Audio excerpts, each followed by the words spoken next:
오늘 제목이 여러분 뭐죠? 차별 없는 시선이죠. 그렇죠? 차별 없는 시선. 야고보서 말씀을 계속하고 있는데 지난 시간 동안 우리가 계속해서 야고보서의 말씀 1장을 쭉 살펴봤죠. 근데 1장의 내용을 한 줄로 정도로 요약한다면 뭘까요? 너희가 여러 가지 시험을 만나거든 어떻게 여기라? 온전히 하면 딱 나와야죠. 온전히 기쁘게 여기라라고 했죠. 근데 왜 기쁘게 여겨야 된다고 야고보 사도는 이야기하고 있을까요? 지금 당하고 있는 우리의 믿음의 시련, 또한 믿음의 연단, 이런 모든 것들은 현재는 우리를 고통스럽게 합니다. 그리고 아프게 해요. 하지만 우리가 그것을, 그 시험을 끝까지 참고 인내하는 자에게는 주님께서 무엇을 약속하셨다? 생명의 면류관을 약속하신 줄로 믿습니다. 그런데 우리가 한 가지 기억해야 할 것이 있어요. 뭐라고 말씀하시냐면 야고보 사도는 하나님이 주시는 그 시련의 그 연단, 그 시험과 또 우리 스스로 우리의 어리석음으로 발생하는 유혹, 그것을 구분하라는 거예요. 내가 잘못하고 내 잘못으로 잘못된 것을 사단의 시험으로, 그러니까 사단이 아니라 하나님 주시는 시험으로 엉뚱하게 해석하는 오류를 우리는 자주 범하게 될 수 있다는 것이죠. 언제요? 우리가 성령 안에서 깨어있지 아니할 때 그런 모순을 우리는 가질 수가 있는 것입니다. 그러면서 야고보 사도는 1장 후반절에서 이렇게 할애하고 있어요. 주님을 영접하고 믿음을 가진 성도들이 저지르기 쉬운 구체적인 신앙의 약점들에 대해서 열거하고 있는데요. 한번 복습 차원에서 간단하게 한번 정리해봤습니다. 4가지 정도 정리했는데요. 어떻게 했죠? 듣기를 어떻게 하라고 그랬죠? 다른 사람에게 말 듣기를 열심히 하고, 그리고 어떻게 하라고 그랬죠? 말하기와 성내기는 더디하라. 천천히 해라. 그래서 우리가 화를 내지 않는 거 조심해야 되죠. 그러기 위해서는 우리가 더 많이 들을 줄 아는 그런 성도가 되야 될 줄로 믿습니다. 그 다음에 어떻게 하고 있냐면 말씀을 듣기만 하고 행하지 않는 반쪽짜리 믿음을 조심하라. 이것을 그 독일의 신학자 칼바르트는 뭐라고 했냐면 값싼 복음이라고 얘기했어요. 우리가 만약에 행하기만 하고 그러니까 듣기만 하고 행하지 않는다면 그것은 반쪽짜리, 즉 값싼 복음을 우리가 가진 자가 될 수 있다라고 얘기했다는 것이죠. 세 번째로 자기를 속이는 헛된 경건이 아니라 고아와 과부를 환난 중에 돌봐라라고 이야기하고 있습니다. 그래서 참 복된 것은 우리 예수님 교회 청년들은 매주 그렇죠? 지금 샌프란시스코에서 그 노숙인들을 돕는 그 사역을 감당하고 있고 이번에도 오셔가지고 어저께 우리 LA에 있는 또 우리 노숙인들 형제들을 위해서 또 어제 그 150분 정도 그렇게 도시락을 만들어 갔다고 그랬죠. 가서 15분 만에 끝났대요. 15분 만에. 규모가 사이즈가 다른 거야. 샌프란시스코에 있는 그 형제들하고 여기 있는 형제들은 전국구로 모이신 분들이거든요. 그래가지고 사이즈 자체가 달라. 그렇죠? 다음에 1000인분 가져가면 1시간이면 끝나. 그 정도로 엄청나게 지금 사실 이 문제예요. 굉장히 많은 지금 그 사회적 문제, 빈부격차가 늘어나고 있다는 것이죠. 그럴 때 우리는 더욱더 크리스찬으로서 그런 자들 돌아보는 저와 여러분이 되어야 될 줄로 믿습니다. 그리고 또 한 가지 불확실한 세상의 가치관으로부터 우리를 지키라고. 그래서 어떻게 했죠? 세속에 물들지 말아야 한다라고 야고보 사도는 1장 후반절에서 아주 구체적인 그런 신뢰들을 들면서 이야기했습니다. 그럼 이 말씀을 현재 듣고 있는 이 야고보서가 써야될 당시에 이 대상들이 누구냐가 중요해요. 여러분, 야고보는 지금 야고보서를 통해서 누구에게 말씀을 전하고 있는 것일까요? 자, 1번. 당시 예수를 믿지 않던 이방 불신자들. 2번. 이미 예수를 믿고 개종한 유대인 그리스도인들. 자, 1번, 2번 중에 어디일까요? 자, 1번 한번 손 들어보세요. 이방인들이다. 2번. 예수를 믿고 개종한 유대 신자들이다. 2번. 2번. 야, 우리 대단한 젊은 청년들이 와, 여기 앞에 누구 본 사람도 없고 그냥 든 건데. 맞아요. 정답이에요. 많은 성도들이 헷갈려하는 부분이 있어요. 그게 뭐냐면 바울이 쓴 로마서에서는 뭐라고 하죠? 이신칭의, 즉 오직 의인은 믿음으로 말미암아 살리라. 믿음에 대해서 강조를 하는데 왜 야고보 사도는 같은 신약 성경을 썼는데 행위를 비록 많이 강조하냐는 거예요. 그러니까 행위와 믿음이 상충하는 그런 것들을 성경을 읽으면서 깨달을 때가 있게 되어지는데 그것은 다른 내용이 있는데 그것은 뭐냐면 이것을 누구에게 썼냐라는 것이 중요한 거예요. 그러니까 이 편지를 읽을 독자가 누구냐에 대한 관점의 차이지 그것이 다른 내용이 아니라는 것입니다. 그것은 바울은 로마서를 쓸 당시에 그 기독교인들이 아니라 믿지 않는 이방인들에게 하나님을 전할 목적으로 쓴 거예요. 그러다 보니까 가장 중요한 것은 뭐죠? 믿음을 이들에게 주입시키는 게 목적이지 다른 것이 아니에요. 하지만 지금 야고보서는 다릅니다. 그것은 뭐죠? 이미 예수님을 주님으로 영접한 사람들. 영접한 사람인데 그러한 신앙에 맞게 걸맞는 삶을 살아내지 못하고 있는 거예요. 답답한 것이죠. 오늘 본문 속에서도 뭐라고요? 교회 안에서 벌어지고 있는 차별의 문제를 다루고 있는 것이죠. 그래서 뭐예요? 정말 교인들이 왔는데 정말 금가락지 끼고 너무 좋은 옷을 입고 요즘으로 따진다면 밖에 이제 뭐 벤츠 제일 큰 거 이런 게 오는 거예요. 딱 오면 그냥 막 다 뛰어나가는 거야, 성도들이. 나가가지고 VIP. 그래가지고 가장 좋은 앞자리에 상석에 다 앉히고 뭐 필요한 거 없으니까 물 갖다 드릴까요? 그런데 이제 티코 타고 딱 나타났어요. 막 당당당당당 하면서 막 이것도 이렇게 올려야 돼. 유리창. 그리고 딱 문 이렇게 닫고 그리고 내렸어. 내렸는데 보니까 구두도 막 헤어졌어. 그런 거 신고 온 사람들은 아무도 신경 안 써요. 신경 안 쓰고 절로 가든 말든 화장실 쪽에 들어가면 혹시 뭐 긁는 거 아니면 쳐다보고 그런 모습으로 그렇게 대하는 그런 모습에 대해서 이야기를 하고 있는 것입니다. 그래서 오늘 우리는 이 말씀에 대해서 다시 한번 특별한 건 없어요. 너희가 예수 그리스도를 믿는다면 차별해서는 안 된다. 그렇죠? 그것을 이야기하고 있는데 1절 말씀을 다시 한번 보기를 원합니다. 1절 말씀 속에 오늘 사실 2절 3절은 별 의미가 없어요. 1절 속에 우리의 모든 것이 다 들어있는데 잘 한번 음미하면서 읽어보시기 바랍니다. 시작. 내 형제들아 영광의 주 곧 우리 주 예수 그리스도에 대한 믿음을 너희가 가졌으니 사람을 차별하여 대하지 말라.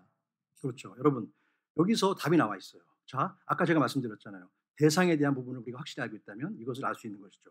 자, 뭐라고 그러죠? 그 부분에 있어서 너희가 예수 그리스도를 믿는 자라면 차별해서는 안 된다. 답이 나와 있는 거예요. 그래서 이것을 제가 한번 좀 더 이해하기 쉽게 의문문으로 한번 의역을 해봤어요. 읽어드릴게요. 이렇게 볼 수 있을 것 같아요. 나의 형제 여러분, 여러분들이 아직도 형제를 대할 때 그 사람의 형편이나 외모만을 보고 판단하고 계십니까? 만약 그렇다면 여러분은 아직까지 예수를 믿는 사람이라고 말하기가 어려울 수도 있습니다. 라고 야고보 사도는 이야기하는 것이죠.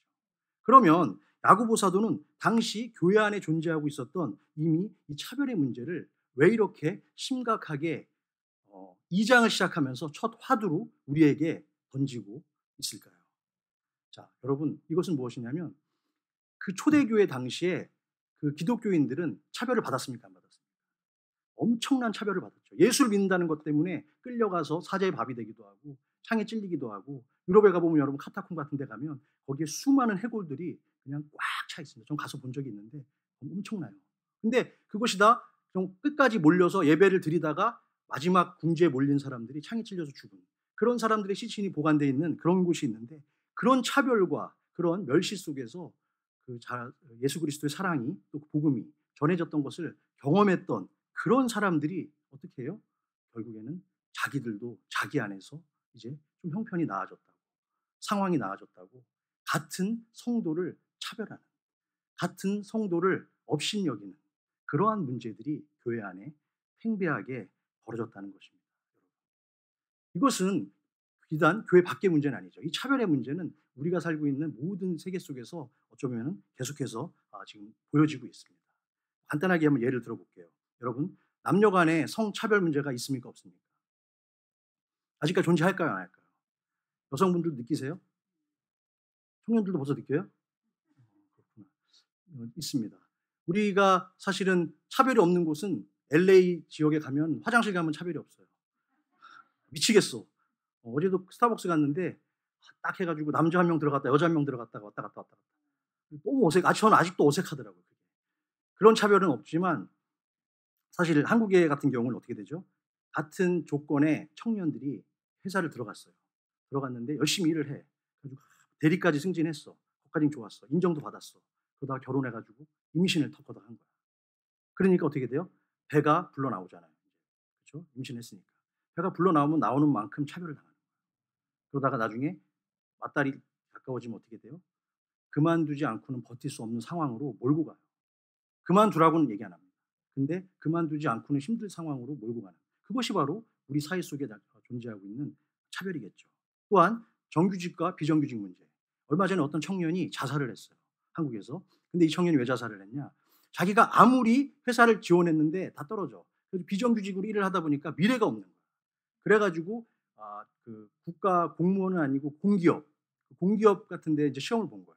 시험을 봐가지고 합격을 한 거야. 그래가지고 날듯이 좋아하고 행복해서 막 그냥 행복하고 전화 막 여기저기 모든 친척들한테 다 돌리고 내가 쏠게 하고 친구들하고 밤에 막 난리가 난 거야. 파티 벌이고. 그랬는데 그 다음날 전화가 온 거야. 미안하다. 채점이 잘못됐다. 너 떨어지고 딴 애가 됐다. 그러니까 이 친구는 좌절을 맛본 거예요. 왜? 나는 이제 드디어 차별 없는 정규직으로 국가 공무원처럼 준공무원이 됐구나라고 해서 기뻐했는데 하루 만에 그게 번복됐다는 것에 좌절하고 자살까지 하는 그런 사건도 있었습니다. 그런 현실이 지금도 있는 거예요. 벌어지고 있는 거예요. 그리고 또 여러분 한국에서 동남아 그 노동자들의 문제들. 그래서 어떤 분들은 한국에 요즘 안산에 많은 그 외국인 노동자들이 모인다는 거예요. 그래서 그 안에 뭐 무슨 파키스탄 사람들이 먹는 음식점도 있고 뭐 여러 가지 그런 상황들이 생기면서 오히려 안산 이제 멀리 갈 것이 아니라 동남아를 선교하기 위해서는 안산으로 가야 된다. 뭐 이런 말까지 나올 정도로 외국의 노동자들이 코리안 드림을 가지고 그곳으로 모이고 있다는 거예요. 그런데 과연 그 사람들을 한국의 그 기업주들이 어떻게 다루겠냐는 거예요. 예수님을 믿는다고 하는 크리스찬 기업들조차도 그들을 학대하고 그들에게 언어적 폭력을 구사하고 그러면서 그들이 가장 먼저 배우는 것은 한국의 욕이랍니다. 그런 상황 가운데 있다라는 것이죠. 그런데 이것을 멀리서 바라볼 것이 아니라 우리 바로 전 세대, 이민 세대, 그렇죠? 100년 전으로 보면 우리가 하와이 그 사탕수수밭에 와가지고 고생했던 우리 이민자들, 선조들이 있지만 그 이유만 본다 하더라도 제가 애틀란타에서 있을 때 제가 일하던 가게 그 사장님이 오셨는데 동남부에 오니까 말도 못했다는 거예요. 지금은 캘리포니아는 여러분 거의 없는 겁니다. 차별이. 저도 애틀란타에 한 6년 있었는데 그때 저도 차별을 직접적으로 경험했던 사람이고 근데 그 제가 모셨던 그 가게 사장님은 어느 정도였냐면 대놓고 침을 뱉었대요. 침을 동양인이라는 이유로. 그런 정말 서러움도 당했고 그리고 이분이 영어가 안 되니까 그때 했던 일이 뭐냐면 그 시체 보관소에서 시신을 닦는 거예요. 왜냐면 영어가 필요 없고 그냥 할 수 있는 일이니까. 그렇게 해가지고 그 푼 돈을 모아서 조그만한 가게를 하고 그 가게를 또 키워서 아이를 키우면서 가스 스테이션 하나 사서 그렇게 이제 해가는데 정말 놀라운 것은 이분이 놀란 사실이 있어요. 왜냐하면 전 이분이 가난한 줄 알았어요. 비즈니스를 하지만 가난한 줄 알았어요. 왜? 항상 가게에 올 때 보면은 다 찢어진 청바지에 정말 걸레 같은 구두에 여기도 진짜 한 20년은 입은 것 같은 와이셔츠에 그렇게 해가지고 고추장 하나 묻힌 채로 이렇게 다니세요. 차는 막 그냥 거의 포드 한 20년 된 거 달달달달 이런 차를 갖고 와. 그래가지고 제가 거기서 돈을 받고 일하는 사람이지만 어쨌든 내가 돈을 주고 싶어. 사장님한테. 왜 저렇게 정말 불쌍하게 사시나 보다. 그랬는데 나중에 제가 이제 거기서 한 1년 가까이 일을 했는데 하다 보니까 저에게 이제 믿음을 주셨어요. 그래서 그 가게에서 나중에 현금이라든가 돈이 나오면 그거를 갖고 자기네 집으로 가는 길이니까 놓고 가라는 거야. 그게 한 1년 만에 저한테 허락을 해주시더라고요. 그래가지고 제가 딱 가지고 이제 갔어요. 가게를. 집에를 가서 사장님의 집에 갔는데 깜짝 놀랐어요. 집에 가니까 지하 주차장으로 들어가. 문이 쫙 게이트가 열려. 안에 들어갔더니 지하에 바도 있고 노래방 연습실도 있고 영화관도 있어. 그런 집에 사시는 거예요. 그런데 그 허름한 20년 된 중고차 옆에 벤츠가 한 대 있고 BMW 제일 큰 게 한 대가 세 대가 있는 거예요. 그래서 깜짝 놀랐죠. 저는 이게 뭐지? 우리 궁전 같은 집이지? 그랬더니 그 사장님이 저한테 했던 말을 잊을 수가 없어요. 미스터 김, 미국에서 살아남으려면 있는 척하면 안 됩니다. 불쌍한 척하고 살아야 됩니다. 그러면서 하는 말이 내가 여기서 돈 번 거 쟤네들한테 티나면 왜냐면 자기가 하던 그 장사하는 데는 아주 가난한 곳이었거든요. 그러니까 얘네들한테 내가 귀티나게 BMW 타고 세워놓고 그러면 쟤네들이 내 뒤에다가 총무된다. 그래가지고 이거를 지금까지 그렇게 실천하고 계시는 거예요. 제가 막 돈 주고 싶을 정도로. 그렇게 살아왔어요. 그분도 왜 그런 생각을 하며 살아왔을까요? 사회적 약자, 차별을 받았기 때문에 그러한 삶을 미국의 이민 생활을 통해서 그분은 체득한 것이죠. 또한 여러분 그것뿐만이 아닙니다. 혐오시설. 여러분 한국의 장애인 학교나 사회복지시설이 동네에 들어오면 어떻게 하죠? 집값 떨어진다고 목숨을 걸고 피켓 들고 난리를 칩니다. 근데 만약에 자기 가족이나 자기 자녀 중에 그런 아이가 있다고 한번 생각해 보십시오. 어떻게 그런 일을 할 수가 있겠습니까? 그런 것에 혹시 우리 기독교인들은 나서고 있지는 않은지 저는 두렵습니다. 정말 야고보 사도의 말씀처럼 우리가 이런 모습에서부터 하나를 지키지 못한다면 과연 어떻게 할 수 있겠습니까? 그것뿐만이 아니죠.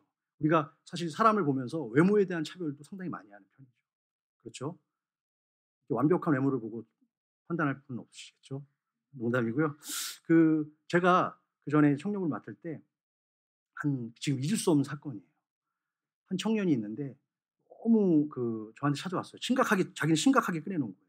정말 심각하게. 왜냐면 자매였는데, 목사님, 저 시집 가고 싶습니다. 시집 가고 싶다, 시집. 아, 그러냐. 심각하게 얘기를 하는 거예요. 진짜 심각했어요. 정말 가고 싶구나.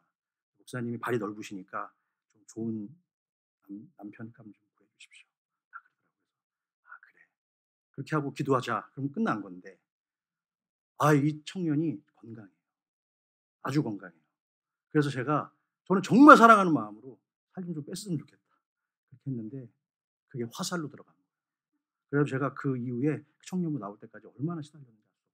제 아내가 다시는 저보고 자매랑 상담하지 말라고 이런 이야기도 했었는데, 별거 아닌 것 같지만 저는 진짜 진심으로 좀 살 좀 뺐으면 하는 마음으로 했지만, 그것도 그 사람 입장에서는 그 차별로 또 느낄 수 있는 것이죠. 그래서 그 이후부터는 저는 조심합니다. 얘기 안 해요. 예, 그런 것들도 우리의 모습 가운데 있다는 것입니다. 그리고 또 제가 직접 또 경험했던 사실인데, 제가 처음에 2006년도에 미국에 왔어요. 왔는데 와가지고 처음 공항을 미국 LA로 바로 애틀란타로 쪽으로 바로 간 게 아니라 어디죠? 여기 시애틀을 거쳐서 가게 되는, 거기서 이제 그거를 한 거죠. 이미그레이션을 하는데, 거기서 기다리는 동안에 그 스타벅스에 이제 딱 갔어요. 사람이 많고 죽을 밥 굉장히 많아서 복잡하고 정신없고 시끄러웠는데, 거기에 한 건강한 우리 흑인 자매가 앞에서 팔고 있었어요. 근데 저는 이제 그때 당시에 영어 배운 게 뻔하지 않습니까? 근데 라떼를 한 잔 먹고 싶었어요. 라떼가 제일 쉽잖아. 그렇죠? 그래가지고 이제 라떼 플리즈 딱 했죠. 자신 있는 영어로 라떼 플리즈. 그랬는데 그러면 그냥 저는 당연히 라떼를 하나 줄 줄 알았어요. 애니 사이즈 라떼를 줄 줄 알았죠. 그런데 미국은 어떻습니까? 사이즈 물어보잖아요. 그런데 거기서 그 자매가 저한테 이렇게 얘기해요. 숏와 토리를 줄여서 그냥 하는데 너무 빨리 이거를 발음을 클리듯이 하니까 그러더라고요. 제가 제 뒤에 있던 아내한테 그랬어요. 무슨 토리라고? 내가 지금 무슨 토리라고 그런 거예요? 저는 털로 들리더라고 그게. 그래가지고 너무 당황해가지고 제가 받음미 여러 번 했어요. 여러 번. 그랬더니 그 자매가 줄이 쫙 서 있잖아요. 근데 한 중국계 같이 생긴 사람이 계속 파드미 하고 있으니까 저보고 저를 밀면서 넥스트 그러는 거예요. 지금 한 3분, 4분 기다려가지고 간신히 섰는데 밀어버리더라고요. 그래서 제가 다시 뒤로 걸어가면서 아니 또 저거 한 잔 마시려면 지금 나 어떻게 되지? 근데 그게 보다 더 두려운 것은 이번엔 또 털 물어보면 어떻게 하지? 너무 두려웠던 정말 그 언어적 차별, 제가 무식해서 그런 거긴 하지만 그랬던 모습이 생각이 나요. 정말. 지금은 이제 어떤 식으로 털을 물어봐도 전 자신이 있습니다. 다 대답할 수 있어요. 예. 그런데 오늘뿐만이 아니라 야고보 당시가 사역하던 그 2600년 전 그 시대의 초대교회에서도 차별적인 모습이 교회 안에 있었다 없었다? 있었다라는 것입니다. 정말 우리는 이것들을 보면서 우리의 신앙의 공동체의 모습이 어떠한 모습이어야 될까? 어떻게 우리가 이것을 극복해야 될까에 대해서 오늘 한 가지만 놓치지 않는다만 하더라도 그것은 정말 감사한 것이죠. 그 답을 4절에서 야고보 사도는 정확하게 그리고 선명하게 우리에게 주고 있는데요. 한번 보여주시죠. 4절 말씀. 같이 읽겠습니다. 시작. 악한 생각으로 판단하는 것이 아니냐. 답을 준 거예요. 악한 자가 되지 말라는 겁니다. 우리가 정말 누군가를 차별하는 생각을 하고 그런 행동을 하고 대우를 한다면 악한 자가 되는 거예요. 그럼 우리가 적어도 악한 자는 되지 말아야 되죠. 믿으면서. 그렇죠? 그런데 여러분, 자, 그 차별이 우리 브릿지 교회 안에는 있을까요? 없을까요? 우리 브릿지 교회 안에는 없어요. 다 사랑하고 서로. 그렇죠? 너무너무 행복한 교회가 우리 교회인 줄로 믿습니다. 그래서 이 교회는 그러한 곳이 되어야 돼요. 오늘도 우리 구순의 김두임 성도님 1시간 전에 오셨어요. 왜 이렇게 일찍 오셨냐고. 그랬더니 시간을 잘못 알고 오셨다고. 근데 시간이 잘못 알고 오셨지만 저는 담임 목사인 저는 그냥 교회가 좋아서 빨리 오셨구나. 그렇게 생각을 하고 전도사님을 통해서 따뜻하게 따뜻한 차 한 잔 대접하고 오늘 봤더니 꼭 자기 그 본인 집에서 찍은 꽃 그 사진을 갖고 오셨더라고요. 너무 예쁜 그 화단에서 찍은 사진을 갖고 계신 거예요. 누구한테 보여주시려고 갖고 오신 거예요. 너무 예뻐가지고 제가 뺏었어요. 뺏어가지고 제 책상에다 탁 저기다 붙여놨어 방에다가. 억지로 주시더라고요. 아무튼 그런 너무 기쁨 가운데 우리는 그런 삶을 살고 있는 거예요. 좀 차별 없는 그곳이 바로 우리 교회가 돼야 될 줄로 믿습니다. 근데 차별이 존재하는 곳이 있습니다. 교회 아니죠. 교회는 아니에요. 어딜까요? 바로 세상인데 제가 근무했던 옛날에 방송국, 영화사 이런 쪽에서는 엄청난 차별이 존재하고 있어요. 근데 거기는 어쩔 수 없는 차별일 수도 있겠죠. 예를 들면 얼마나 무서웠냐면 2000년도에 제가 대망이라는 작품을 했어요. 그때 주인공이 누구였냐면 이효원, 손예진, 조인성 이런 친구들이었어요. 여러분들이 좀 알만한 배우들인데 그런데 얼마나 무섭냐면 이효원이랑 손예진이란 배우가 그 당시에 다 잘 나가던 배우예요. 그런데 그 리딩 배우가 이제 원래 드라마를 찍기 전에 이제 모여서 배우 리딩 연습을 해요. 그러니까 대본을 갖고 먼저 이제 연습을 하는 거죠. 감독이랑 연습을 하는 그 스케줄을 잡는데 그 스케줄을 잡을 때마다 긴장이 장난이 아니에요. 왜? 둘 다 대배우긴 한데 서로 내가 더 인기 있는 거야. 내가 쟤보다는 더 차별 받아야 돼. 차별을 어떤 좋은 차별. 그래서 어떤 게냐? 방송국에 가면요. 스튜디오가 있고 그 바깥에 보면 대기실이 있어요. 연기자 대기실. 그런데 가장 핫한 인기가 있는 배우가 제일 좋은 방을 쓰게 됩니다. 그럼 그 방에는 뭐가 있냐? 당연히 에어컨도 나오고 냉장고도 있고 TV도 달려 있고 안마 의자 같이 이렇게 다 누워가지고 편안하게 쉴 수 있고 심지어 샤워실도 되어 있어요. 그러니까 그런 데서 쉴 수 있다는 것은 엄청난 특권이고 또 인기가 있다는 것은 그만큼 사람들이 우러러보니까 자기가 1등이다. 여자 배우 중에서 내가 최고야. 그게 있는 거죠. 그런데 연기를 딱 들어가면 둘이 자매로 나와. 얼마나 그냥 죽고 없으면 못 살아. 그렇게 친한 자매가 없어. 그런데 연기 딱 끝나자마자 쳐다봐. 흥! 이러고 딱 가는 거야. 그리고 자기가 1번 방 가야 되는데 이번에 1번 방 못 간 게 너무 분통 터져. 그래서 그거를 스텝인 저한테 막 따지는 거야. 내가 왜 2번 방이, 내가 왜 이호원보다 저 방이 밀렸냐. 그 1번 방과 2번 방의 차이는 번호뿐이에요. 그런데도 그렇게 따지는 거예요. 놀라운 일이죠. 그런데 거기서 제가 한 가지 놀라운 사람을 발견했어요. 누구냐? 장혁. 이거 나가는데 장혁 씨, 모르겠네. 아무튼 장혁. 그 장혁도 젊은 배우였는데 그때 신인 배우 좀 벗어나고 뭐 이럴 때였는데 제가 참 당황해. 그때 지금 잘 나갈 때였거든요. 근데 이 친구가 찾아왔어요. 저를. 찾아와가지고 장혁도 잘 나갔으니까 방이 한 4번 방 정도는 되는 거예요. 좋은 방인데 하루는 저한테 오더니 감독님 저는 젊고 그리고 회사에서 제공해주는 스타크래프트 좋은 또 연예인 차가 있고 저 안에 냉장고도 있고 에어컨도 나오고 잠도 잘 수 있습니다. 그러니 제 방을 저기 계신 어르신 그러니까 나이는 있지만 그렇게 인기가 없는 분들 그런 분들은 애매해가지고 방이 없어요. 그냥 방송국 로비나 그냥 심지어는 바닥에 누워 계시기도 해요. 오랜 동안 촬영할 때. 근데 그런 모습이 이 젊은 청년의 눈에 들어왔던 거예요. 그러면서 저분들에게 이 자기 방을 줬으면 좋겠다. 쉴 수 있도록. 자기는 차이가 있겠다. 되게 더운 여름이었거든요. 그런데 그 모습을 보면서 제가 물어봤어요. 뭐라고 물어봤냐면 그분한테 혹시 교회 다니냐고. 장혁한테. 그랬더니 장혁이 여러분 뭐라고 대답했는지 아세요? 아니요. 아니요. 아니요. 그러더라고요. 교회는 안 다닌다고. 그런데도 그런 마음을 나누려고 하는 형제의 마음. 그런 것을 갖고 있는 모습 보면서 제가 놀랐습니다. 연예인 얘기하니까 눈이 번쩍 뜨시고 다 쳐다보고 계십니다. 그런데 정말 하나님 또 주님께서는 우리에게 그러면 어떻게 살아갈 것을 어떠한 모습으로 차별 없는 삶을 살기를 바라시는가 그 내용이 골로새서 3장 25절 39절 말씀인데 한번 읽기를 원합니다. 같이 시작. 불의를 행하는 자는 불의의 보응을 받으리니 주는 사람을 외모로 취하심이 없느니라. 주는 외모로 사람을 취하지 않으신다. 분명히 하는 말씀하고 계시고요. 그 다음에 로마서 3장 22절 말씀입니다. 시작. 곧 예수 그리스도를 믿음으로 말미암아 모든 믿는 자에게 미치는 하나님의 의니 차별이 없느니라. 하나님의 의는 차별이 없으십니다. 차별이 없이 공평하시고 공의로우신 분이 바로 우리가 믿는 하나님인 줄로 믿습니다. 그런데 여러분 참으로 애석하게도 우리의 현실 세계에서는 그렇지 않다는 거예요.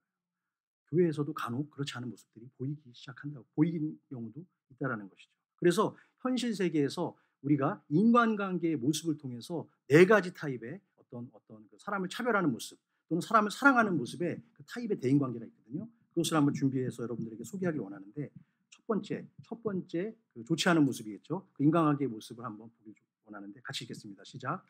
다른 사람을 자신의 목적을 이루기 위한 도구로 보는 관계. 그렇죠. 이것은 교회뿐만이 아니라 밖에서도 지탄받아 마땅한 그런 관계겠죠. 다른 사람을 자신의 목적을 이루기 위한 도구로 보는 그런 관계는 어려운 관계입니다. 여러분 혹시 소시오패스라는 단어 들어보셨어요? 소시오패스. 나 처음 들어본다. 알아요? 소시오패스?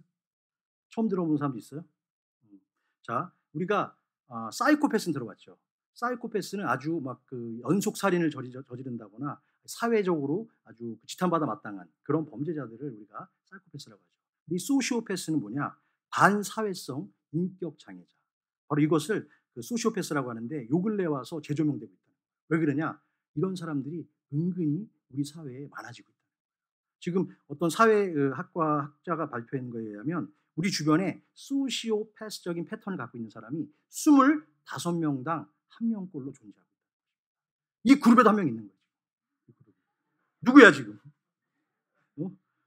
25명당 1명꼴로 존재한다는 거예요. 그런데 여러분 이 소시오패스의 특징에 대해서 살펴보니까 이 사람들은 모든 사람을 자신의 욕망을 채우기 위한 도구로 인식하고 그래서 어떤 사람을 사귈 때 먼저 이 사람이 나에게 도움이 될지 안 될지 그런 것부터 판단해가지고 머릿속으로 계산하는 그런 형태가 바로 소시오패스적인 사람입니다.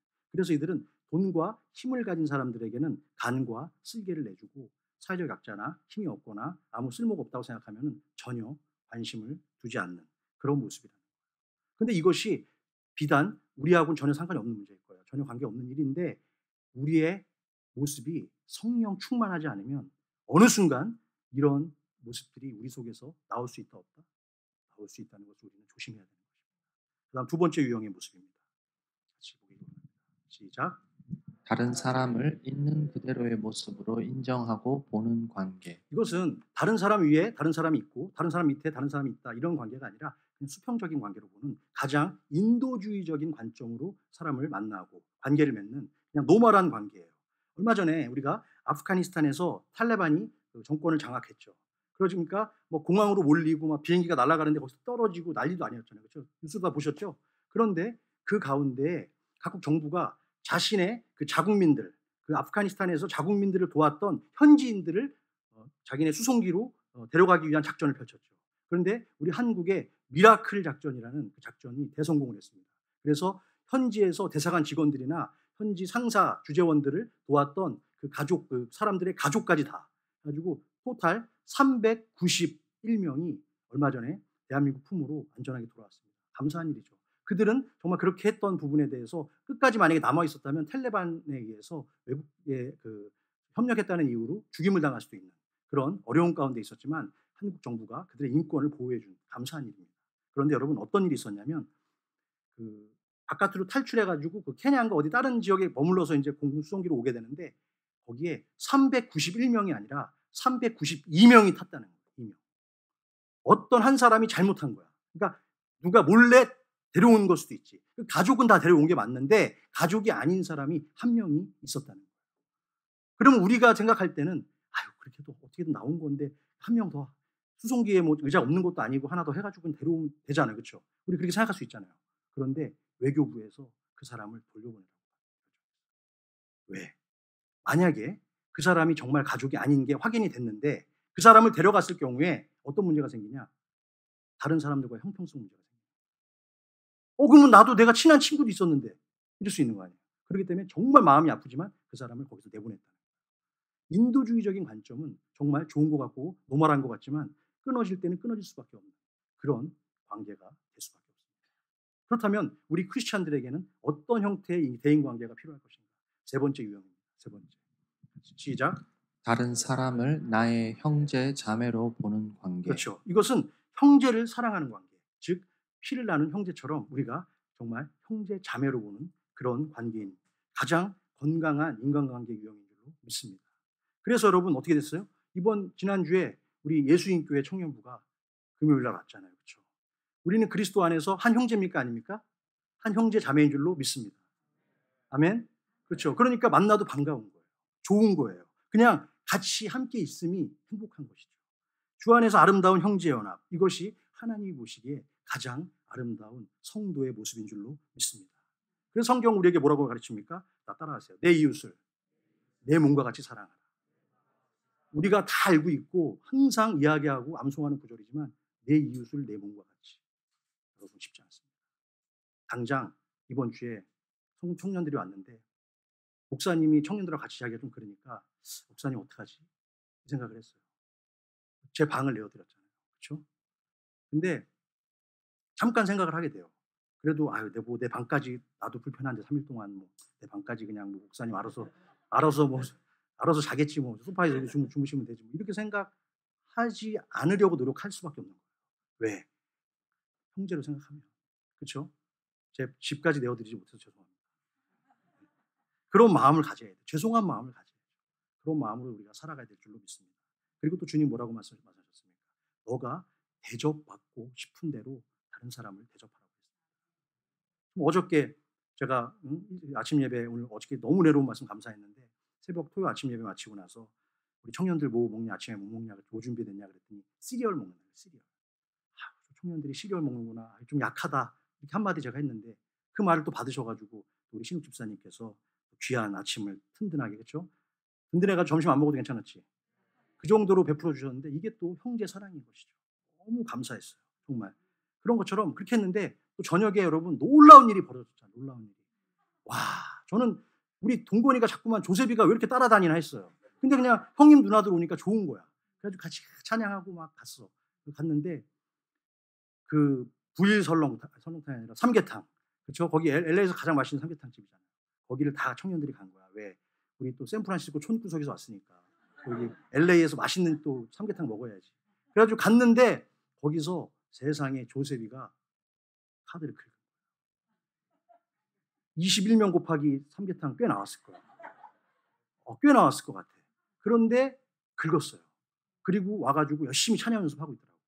내가 기쁨이 충만해. 행복해. 엄마는 한쪽에 수심이 가득해. 엄마는 지금 이 자식이 미쳤나 이러고 있고 아들은 막 충만하게 찬양을 연습하고 있어. 그리고 내가 동건아 너 왜 그래? 너 무슨 일 있었냐 그랬더니 제가 쌌어요. 네, 여러분 제가 그걸 보면서 말씀을 준비하고 있었잖아요. 동건아 잘했다. 정말 잘했다. 제 마음 한구석에 아유 우리 청년들 밥 한 끼는 내가 해야 되는데 대접해야 되는데 근데 우리 스타크랩 모시고 가고 싶은데 그거 너무 비싼 거야. 너무 비싸 거긴. 그래서 거기 가고 데리고 가면 애들 너무 좋아할 것 같은데 그냥 거기 국물에다 밥만 비벼 먹으면 안 되나? 이런 생각도 하면서 제 마음 가운데 그런 게 있었는데 제 아들이 자기한테는 정말 그게 향유 옥합이에요. 다 깬 거예요. 저는 그렇게 봅니다. 제가 알기로는 그 통장에 돈 없어요. 네. 바로 아마 와가지고 엄마한테 엄마 나 빨리 채워주지 않으면 바운스 막 이랬을 거예요. 분명히 이렇게. 네. 그랬는데 그런 사랑을 했다는 거. 그것에 저는 감사하고 정말 우리가 그 이상의 모습으로 살아갈 때 하나님이 기뻐하실 줄로 믿습니다. 자 마지막 근데 우리가 여기서 머무는 것을 원하시는 게 아니에요. 주님은 우리가 더 한 단계 성숙한 모습으로 관계를 맺기를 원하십니다. 네 번째 마지막입니다. 시작. 다른 사람을 주께 대하듯 보는 관계.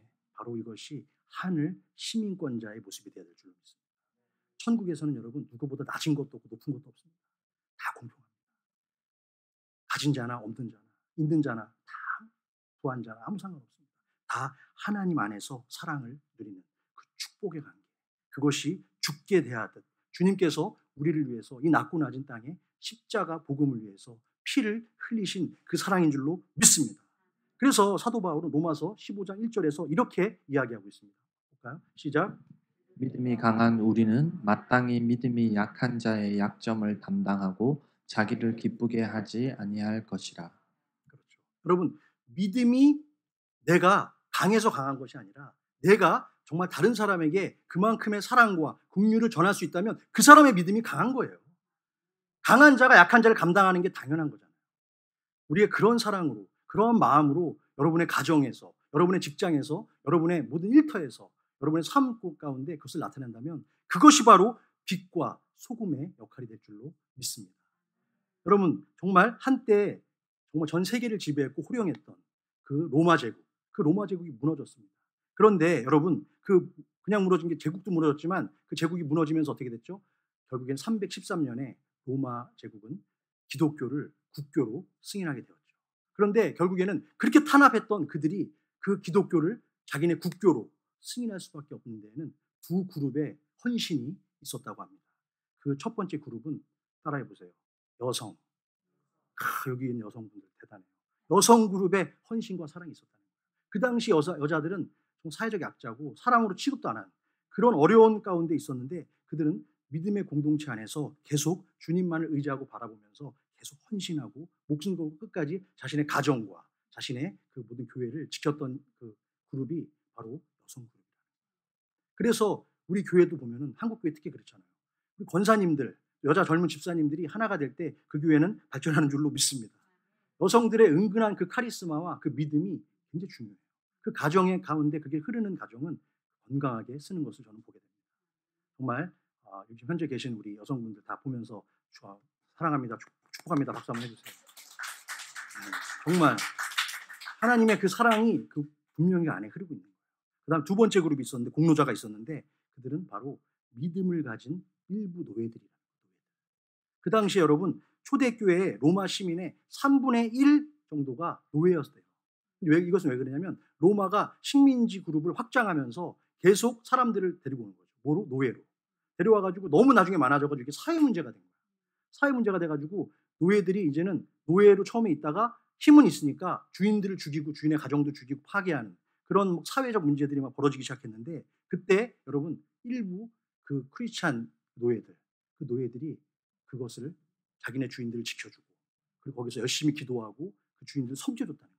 그래서 그 사람들이 죽지 않았다는 것이죠. 그렇게 했을 때 결국 이 사람들이 너무 놀란 거예요. 그래서 자기네 주인이 노예를 해방시켜주고 나중에 그 노예가 믿던 기독교를 자기네 가정으로 받아들이는 그런 놀라운 역사가 바로 그 상황 가운데 벌어졌다는 것입니다. 결국에는 여러분 313년 로마 전체는 기독교를 국교로 승인하게 되었습니다. 사람을 외모로 취하지 말라는 이 말씀, 야고보서의 말씀을 종합 정리해 보면은 주님이 우리의 죄를 용서하시고 은혜를 베푸셨던 그 시선으로 똑같이 너희도 너희 이웃들을, 너희 친구들을 대하라는 말씀인 줄로 믿습니다. 시간은 걸리겠지만 어려운 일이지만 우리가 그것을 해 나아갈 때 우리의 신앙도 더욱 승리하게 될 줄로 믿습니다. 이제 말씀을 읽고자 합니다. 여러분 로마에 가면 엄청난 규모의 성 베드로 성당이 존재하고 있습니다. 보이시죠? 한번 저도 가보고 싶어요 언젠가. 네, 알겠습니다. 네, 빨리 끝내라고 지금 또 사인 주시는. 자, 우리 성 베드로 성당인데요. 여기에 가면 여러분 가운데 예수님의 동상이 있고 오른쪽과 왼쪽에 두 사람의 동상이 있대요. 누구냐면 가장 그 기독교사의 큰 역사를 이룬 바울 그리고 베드로의 동상이 있답니다. 그런데 여기서 여러분 주님의 동상의 오른편에 처음 이걸 할 때 이걸 계약할 때 오른편에 주님의 오른편에 누구를 세우냐 이 두 사람은 정했어. 근데 누구를 세우냐를 놓고 30년이 넘도록 논쟁을 했다고 합니다. 근데 왜 그랬냐? 이렇게 된 거예요. 베드로는 주님이 가장 아끼고 사랑했던 수제자고 또한 그 베드로 성당 밑에 베드로의 무덤이 있다. 그렇기 때문에 당연히 베드로가 주님의 오른편에 서는 것이 맞다라는 의견이 있더라. 인정하세요? 동의하세요? 동의하시죠? 그런데 또 무슨 소리냐? 바울을 지지하는 쪽에서는 기독교 역사가 이제까지 전 세계에 복음화되는데 가장 큰 그 기여와 공헌을 했던 그리고 신약 성경을 가장 많이 쓴 사람이 바울인데 무슨 소리냐? 그 의견이 계속 수십 년간 팽팽하게 왔다는 거예요. 그런데 결국에는 어떻게 됐냐? 그 오른편에 어느 동상이 섰을까요?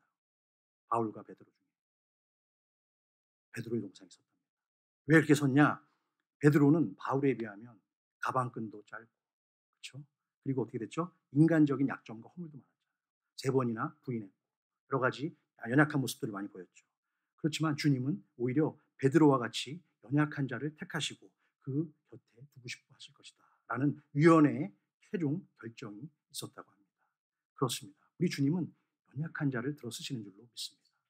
우리는 강하지 않습니다. 우리는 연약합니다. 하지만 하나님이 저와 여러분과 함께 동행할 때 우리는 그 무엇도 산도 옮길 만한 믿음을 주님께서 주실 줄로 믿습니다.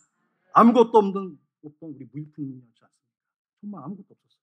빈손으로 왔습니다. 하지만 지금 이렇게 우리가 살아가는 것은 바로 하나님의 은혜인 줄로 믿습니다. 그것을 깨닫는 저와 여러분 되시길 주님의 이름으로 축원합니다.